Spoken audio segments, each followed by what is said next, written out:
We're happy to provide this information to you. We're talking about it every single day. Are all those things you just... Thank you, Karoline. The prisoner exchange with Russia coming at the same time as the president is now announcing negotiations to end the war in Ukraine. The timing of that is hard to ignore. Was Ukraine discussed as part of this prisoner swap? I was not involved in those discussions, so I can't comment on whether that came up or not. What I can say is that this was a very good deal for the United States of America and for the rest of the world. As you know, we have confirmed that the Russian who will be returning home very soon, Alexander Vinnik, was a non-violent crypto criminal, and as part of this exchange, he has forfeited more than $100 million that he obtained in that illegal crime. And in exchange, of course, we got Mark Fogel, who is a middle school teacher who kissed the American soil, but kissed the ground last night when he returned to the United States of America. It was a great deal and a great day for our country, and I think everybody, regardless of political affiliation, agrees with that. And was Russia made aware ahead of time of the parameters that the administration and Secretary Hegseth was going to be announcing today? The NATO perimeters? Yes. I'm not sure. You'd have to ask Secretary Hegseth in the Defense Department on that, since he announced them. Jackie. Thank you, Karoline. Just to be clear, so when we're listening for a shift in position on U.S. policy, should we only listen to the President and maybe not the Secretary of Defense? Because what he outlined today would represent a shift in U.S. policy. I'm not saying that. I'm just saying I speak for the President of the United States behind this podium, and I will let him discuss that. Can you tell us any more about the next hostage releases? I understand another American's coming out today. Sure. I'm glad you asked. It speaks to President Trump's deal-making ability, and we can confirm the safe release of one American and two individuals from Belarus, one of whom worked for Radio Liberty. Out of respect for the privacy of these individuals, their request, we have no further details to announce on their identities, but we can confirm that one American was released today, and it's a remarkable victory on the heels of Mark Fogel returning to America last night. Anything on who the U.S. might be releasing in exchange? I don't have details on that at this moment. I don't have details on that at this moment. I do know that these three individuals have been released and are on their way home to their respective countries. Karoline, thank you so much. Can you explain how President Trump envisions the war in Russia and Ukraine coming to an end? Does he expect Ukraine to hand over all the territory in question? Again, these negotiations are ongoing. I will allow the president to divulge any red lines that he may set, but I think as deals in the past have come to fruition, the president has proven one of the things that makes him a very effective negotiator is not revealing what he's anticipating from both sides, but he is at the forefront of these negotiations in addition to the very qualified individuals who he's tasked with speaking to both President Putin and President Zelensky. And speaking of deals, a meeting with the President of the United States offers any foreign leader credibility. Was it part of the prisoner swap with Fogel that President Trump agreed to meet with Putin? Again, I was already asked this question. I said I was not made aware of that, but we can certainly get you an answer on that. I'll check in with the NSC. Sure, Monica. Thanks, Karoline. It's clear that this administration is dedicated to both truth and transparency. We know that with DOJ, but we also know that because this administration recently announced it's going to declassify the assassinations of Martin Luther King Jr., JFK, and RFK. I'm wondering, is it likely that we're going to see more information regarding the assassination attempts on the president's life while he was on the campaign trail?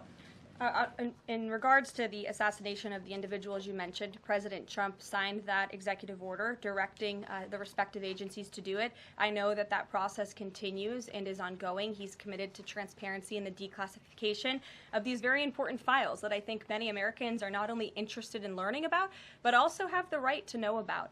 As for the two heinous assassination attempts on the president's life, he's spoken to this publicly. I've spoken to him about it privately, and as he said publicly to all of you, he feels he has a right to know about further information about the individuals who tried to kill him, tried to take his life. And so, if and when we get that information, I'll leave it up to the president to decide whether or not he would like to reveal it. But I believe in the effort of transparency that we've seen consistently from this president, he certainly will. Daniel. Thanks, Karoline. I wanted to ask you about the $59 million that FEMA sent to New York City migrant hotels. Secretary Kristi Noem just put out a statement saying that she clawed back the full payment that FEMA activists unilaterally gave to NYC migrant hotels. She wrote, "Mark my words, there will not be a single penny spent that goes against the interest and safety of the American people." What does the response of the Trump administration send to any federal bureaucrats that are thinking about obstructing the president's agenda? They will be held accountable.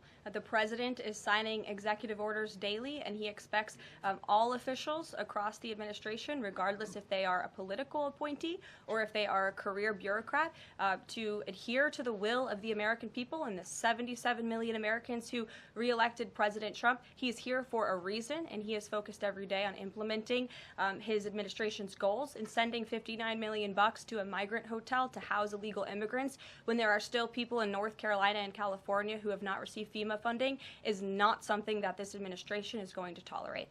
Deanna. Thank you so much, Caroline. One on New York and one on Russia, please.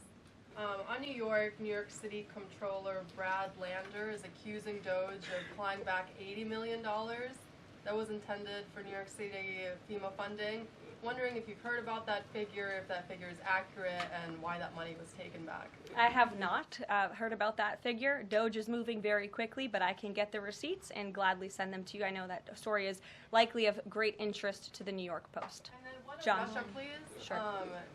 Is President Trump waiting for a kind of signal or an action from Putin to go to Russia? And would he be willing to go to Ukraine in the future? I don't have any decisions to make on the president's potential visit to Russia or any in-person meeting at this time. John. Thanks a lot, Caroline. Two questions, one on foreign policy, one on domestic policy. Following up on the president's call that he had with President Putin, does the president view Russia, does he view President Putin as an ally, as a partner, as a competitor, or as an adversary? I believe this nation views Putin and Russia as a great competitor in the region, at times an adversary, but as the president has said as well, he enjoys having good diplomatic relationships with leaders around the world, finding that common ground, also calling them out when they are wrong, and leading from a position of peace through strength. That's the president's greatest strength, and we've seen that again, time and time again. And then as you pointed out in your statement regarding the confirmation of Tulsi Gabbard, there was one Republican who voted against the nomination of Tulsi Gabbard. It was Senator Mitch McConnell. Similarly, how does the administration view Senator McConnell? Can he be a partner in the president's legislative agenda? Are you disappointed that he voted against not only Tulsi Gabbard, but also Pete Hegseth to be the defense secretary? I think we're greatly disappointed in any Republican who chooses willfully to vote against the president's exceptionally qualified cabinet nominees and picks to lead his America First administration. Not a single Democrat swayed from voting against President Biden's nominees, and we know how many of them turned out. They turned out to be atrocious at their jobs, leaving America much worse than they were when they took the oath of office. And so I've said it repeatedly from this podium. I addressed it at the beginning of my remarks. We expect all Republicans to vote, to stay tough and strong, vote for President Trump's nominees so we can get to work and continue to work very hard to implement this president's agenda. Sure. Thank you, Caroline. On South Korea is currently in a chaotic situation. How does the President Trump react to the current chaotic situation in South Korea? Secondly, if South Korea needs help from the United States, what role do you think the U.S. will play? Sure. I haven't spoken to the president about the ongoing situation in South Korea. I would defer you to his previous statements. And I can also see if I can get you something new from the National Security Council, who I'm very confident the officials that are focused on South Korea are on this. I just haven't spoken to them about it, but I'm happy to provide that for you. Yes. Thank you, Caroline. Does Elon Musk have power of the presidency? Absolutely not. Right. That's a ridiculous question. I asked that question because, the Democrats have been hurling insults at Elon Musk, hurling attacks, calling him President Musk. Most recently, Jamie Raskin, the congressman, took it a step further, calling for Musk's impeachment, saying that he somehow usurped the power of the presidency. What's your response? It's utterly ridiculous. Elon Musk addressed this in the Oval Office yesterday. The president addressed it as well. Elon Musk is serving at the pleasure of the president, just like everybody else on this team. He takes directives directly from the president of the United States. And I think some of the comments that you referred to are nothing more than a failed attempt from the media and from Democrats to try to sow division in this White House. We saw them do it in the first term. We're not going to let them do it in the second term. This is a unified team who is working at the pleasure of the president to do what's right for the American people. I have one more quick housekeeping note before I leave you all today. The president wanted me to share with all of you that he had a wonderful meeting with King Abdullah of Jordan yesterday. They discussed many things, including the Gaza Strip and its future at great length. The king would much prefer that the Palestinians stay in place, with the additional land to be used for new development, which would greatly create jobs at levels never seen before. But the president feels it would be much better and more majestic if these Palestinians could be moved to safer areas. I would just add to that the president remains wholeheartedly committed to seeing peace in the Middle East, and our Arab partners in the region have been tasked with coming up with a peace plan to present to the president. That is ongoing. King Abdullah mentioned that yesterday. He also committed to accepting 2,000 sick children from the Gaza Strip, which the president called a beautiful gesture. So the administration continues to work with our Arab partners in the region. We stand closely with our ally Israel, and the president has presented this big, new, bold idea to secure peace in the Middle East, and he is not going to waver from that. And we look forward to seeing that goal of this administration achieved as well. Thank you very much, everybody, and we'll see you very soon. Have a great day. Thank you.